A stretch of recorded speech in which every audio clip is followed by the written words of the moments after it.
कुछ तो बनाएगी ये जिंदगी बड़े इम्तिहान और जिंदगी खेलती भी उसी के साथ है। साथियों, जिज्ञासा क्लासेस में आप सभी का एक बार फिर से स्वागत है। जिज्ञासा क्लासेस में हम शुरू करने जा रहे हैं कुमाऊं का Chand, doctor Rajesh Singh Rawat book series से। कुमाऊं का चंद वंश हमारा शुरू हो चुका है, तो आशा करते हैं आपको ये सीरीज हमारी पसंद आएगी और आगामी पटवारी, लेखपाल, फौरनिया एग्जामों के लिए वाली है। तो इस बुक से जितना भी इम्पोर्टेंट एग्जाम के लिए है डिस्कस करते हैं बिना किसी देरी के। सबसे पहले चंद्रवंश की तो में सोमचंद है। क्यों? क्योंकि सोमचंद वंश का संस्थापक माना जाता है। अब इसमें भी कई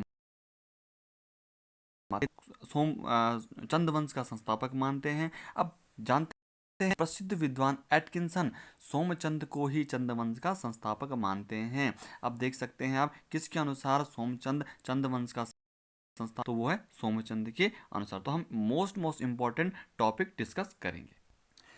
इसी के साथ जो बद्रीदत्त पांडे हैं, कुमाऊं का इतिहास 1937, वो भी सोमचंद को ही चंद्रवंश का संस्थापक मानते हैं।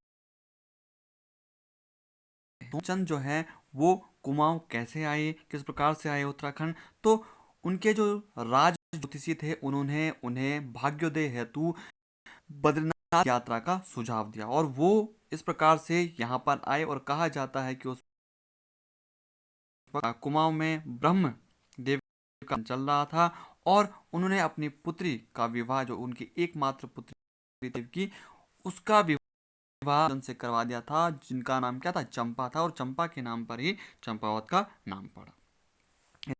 ऐसे थोरचंद की बात करते हैं तो रिपोर्ट कुमाऊं एंड गढ़वाल जो 1833 में बुक रिलीज हुई, किसकी बुक है?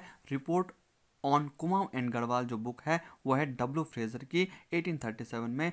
ठीक है। तो ये चंद वो थोरचंद को मानते हैं। इसी के साथ में दूसरा प्रमाण है थोरचंद के संस्थापक होने का, वो है किंगडम ऑफ कुमाऊं। सन 1881 में फ्रांसिस हैमिल्टन ने जयदेव त्रिपाठी के पुत्र कनकनिधि प्रेमनिधि के साक्ष्य में लिखा है कि राजा थोरचंद ने झूसी से आकर नेपाल के किसी राजा के यहाँ नौकरी की। श्री जयदेव उनके साथ थे। इसी के साथ में और अगर हम बात करें, जबकि अगर हम साक्ष्य देखें तो थोरचंद का राज्यारोहण कब है? 1262 की 1223 से में प्रसारित एक बौद्ध राजा क्राचत्य देव के ताम्रपत्र में कुमाऊं पूर्वांचल में सोमवंश की पूर्व उपस्थिति का विवरण प्राप्त होता है। थोरचंद के आने से भी पूर्व की बात हम करते हैं। इसी के साथ में नेक्स्ट बढ़ते हैं मेन इंपॉर्टेंट क्वेश्चनों की ओर। अब बात करेंगे कि क्या ब्रह्मदेव कत्यूरी एवं सोमचंद समकालीन थे? जो ब्रह्मदेव कत्यूरी वंश के संस्थापक थे, क्या वो समकालीन है? यदि बद्रीदत्त पांडे और एटकिंसन की माने तो सोमचंद की कुर्मांचल आगमन की तिथि जो है बद्रीदत्त पांडे के अनुसार 700 ईस्वी है, जबकि एटकिंसन के अनुसार 953 ईस्वी है। इसी के साथ में अगर ऐसा होता है तो ब्रह्मदेव को सोमचंद का समकालीन मान लिया जाए तो सोमचंद की तिथियों को ब्रह्मदेव की तिथि भी मानना होगा।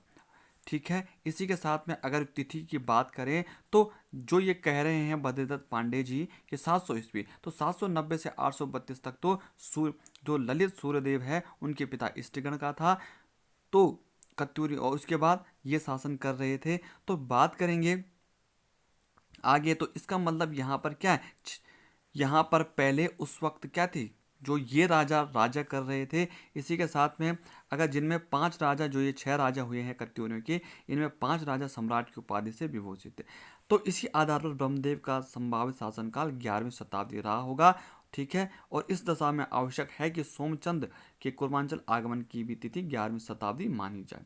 शंकराचार्य जी के पूर्व की बात, तो इसका मतलब क्या है कि जो 700 वाली बात है, 700 ईस्वी वाली बात, ये सत्य नहीं है, जबकि 953 वाली बात सत्य है।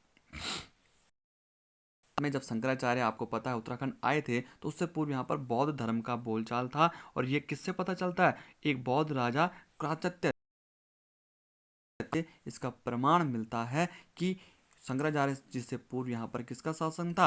बौद्ध धर्म का था। गाइस, एग्जाम सबके नज़दीक हैं, इस प्रकार की सीरीज हम लेकर आए हैं। और जिज्ञासा क्लासेस कोई भी ऑफिशियल नोटिफिकेशन हो तो कोई भी एमसीक्यू प्रैक्टिस सेट हो तो जिज्ञासा क्लासेस आप सबके साथ खड़ा रहता है। जिज्ञासा क्लासेस हमेशा आपके साथ खड़ी है और इस प्रकार की सीरीज लेकर आई है। जितने भी आने वाले एग्जाम है तो अपनी स्टडी को करते रहिए और चैनल को सब्सक्राइब, हमसे जुड़े रहिए। और गाइज याद रखिए, जो पानी से नहाएगा वो सिर्फ और सिर्फ लिबास बदलेगा, जो पसीने से नहाएगा वही इतिहास बदलेगा। और इतिहास गवाह है, जो कभी संघर्ष से परिचित ही नहीं हुआ वो कभी चर्चित ही नहीं हुआ। तो आगे पढ़ते हैं।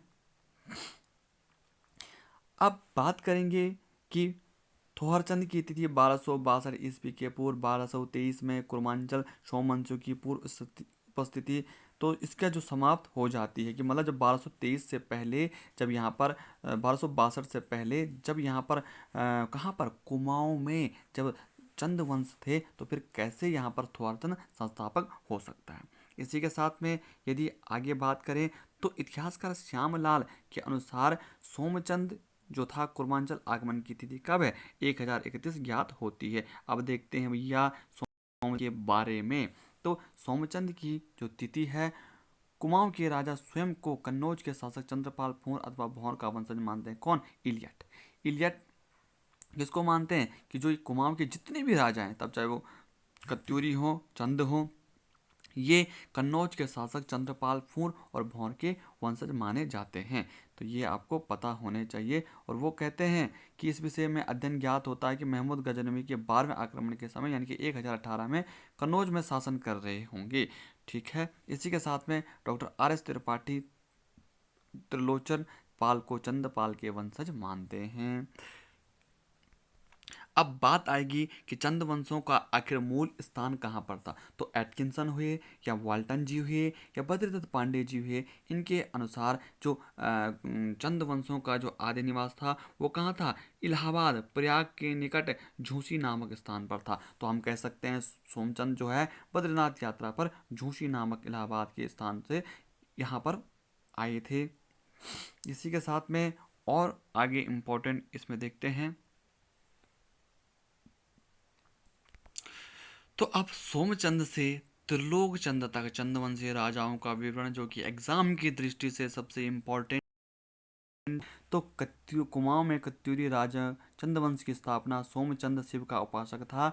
और इस समय समूचे काली कुमाऊं में अनेक खस, नाग, द्रविड़, मेद, चांडाल आदि का राज्य था। ये समूचे राज्य 2 धड़ों में विभक्त थे। कितने धड़ों में विभक्त थे? 2 धड़ों में विभक्त थे। ठीक है। अब कौन कौन से धड़ थे वो, तो उसको हम देख लेते हैं कि आखिर वो कौन कौन से धड़ थे। तो देख सकते हैं आप, मेहरा और फर्त्याल। ठीक है। इस साथ में बात करेंगे तो का निर्माण करा गया कहाँ? चंपावत में। और वहां पर 4 किलेदारों की नियुक्ति, बोरा, तड़ागी, चौधरी, मूलतः नेपाल के निवासी थे जो, और ये चारों और किले में रहते थे, तो इन्हें इस व्यवस्था को कराल व्यवस्था कहते थे। ठीक है। और सोमचंद ये सर्वप्रथम दोनकोट के जो रावत राजा थे उन्हें परास्त किया था। और मेहरा और फर्त्याल को सोमचंद ने क्या बनाया था? मंत्री और सेनापति बनाया था। मेहरा लोगों की बात करें तो कटोलगढ़ में रहते थे और फर्ती लोग कहाँ थे? डुंगरी में रहते थे। कहाँ रहते थे? डुंगरी में। फर्त्याल